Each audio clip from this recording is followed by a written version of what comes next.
Hello दोस्तों, कैसे हो आप लोग। राज ब्राइट स्टिचिंग में तहे दिल से आपका स्वागत है। आज फिर लाया एक नई कहानी एक कैदी की। एक कैदी था जिसको सजा सुनाई दी जा रही थी। उसी समय जज पूछते हैं कि तुम्हारी आखिरी इच्छा क्या है। तो कैदी जवाब देता है, मेरी आखिरी इच्छा यही है कि मेरे माँ बाप को भी सजा दी जाए जितनी सजा मुझे दी जा रही है। तो जज सुनते ही शौक हो जाते हैं और कहते हैं कि ऐसा क्यों कह रहे हो तुम। तब कैदी जवाब देता है कि जब बचपन में मैं 3rd क्लास में पढ़ रहा था तो उस समय मैं पहली बार पेंसिल चुरा के घर आता हूँ और घर पे आके बताता हूँ तो मेरे बाप कुछ नहीं बोलते हैं। उसके बाद कुछ दिनों बाद जब मैं एक बार पेन चुरा के लाता हूँ फिर भी मेरे माँ बाप नज़रअंदाज कर देते हैं। इस वजह से धीरे धीरे मेरी आदतें बढ़ती जा रही थी। मैं कभी पड़ोस में कुछ चोरी करता तो कभी कुछ चोरी करता। मेरे माँ बाप कभी नहीं बोला करते थे। दिन पे दिन मेरी आदत इतनी बन चुकी थी कि मैं शहर से बाहर गया और मेरी आदतें यही चलती रही। और आज मैं इतना बड़ा क्रिमिनल इसलिए हुआ हूँ क्योंकि इसमें मेरे माँ बाप का पूरा हक। तो जज कहते हैं तो ऐसा नहीं हो सकता। तो वो कह रहा मेरी आखिरी इच्छा यही है। वो सही कह रहा था, माना जाता है कि चलो वो सही कह रहा था। हालांकि इन बातों पर वो अपनी जिम्मेदारियों से बरी नहीं हो सकता। पर यह सवाल पैदा होता है कि माँ बाप ने सही काम किया। जाहिर है कि नहीं।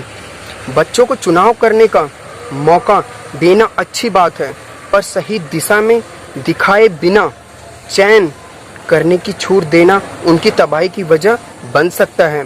शरीर और मन की पूरी तैयारी त्याग और अनुशासन से ही संभव है। अब जैसे बच्चे अपने चुनाव अगर कोई काम कर रहे हैं तो बच्चों को छूट देनी चाहिए, अच्छी बात है। मगर माँ बाप को भी एक बार देखना चाहिए कि बच्चे सही चुनाव किए हैं कि नहीं किए हैं। मैं यही कहानी के माध्यम से आपको यही बताना चाहता हूँ।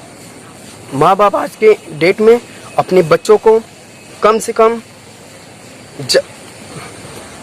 क्या ज़्यादा से ज़्यादा वो 15 मिनट दे रहे हैं, वो भी बहुत कम। कई ऐसे माँ बाप होते हैं अपने बच्चों को टाइम ही नहीं दे पाते। आते हैं और अपने ही जीवन के व्यस्तता में इतना बिजी हो चुके हैं कि बच्चों पे ख्याल कर ही नहीं पाते हैं। मैं कहानी के माध्यम से यही बताना चाहता हूँ कि बच्चे क्या कर रहे हैं क्या नहीं कर रहे हैं। उन्हें रोज़ कम से कम 15-20 मिनट उन्हें टाइम देना चाहिए कि हमारे बच्चे क्या पढ़ रहे हैं या क्या कर रहे हैं क्या नहीं कर रहे हैं। बस मैं कहानी के माध्यम से यही बताना चाह रहा हूँ। मेरी वीडियो को लाइक कर दीजिएगा और मेरी कहानी कैसी लगी आप मुझे कमेंट बॉक्स में बता सकते हैं। और कहानी के लास्ट में इतना ही कहना चाहता हूँ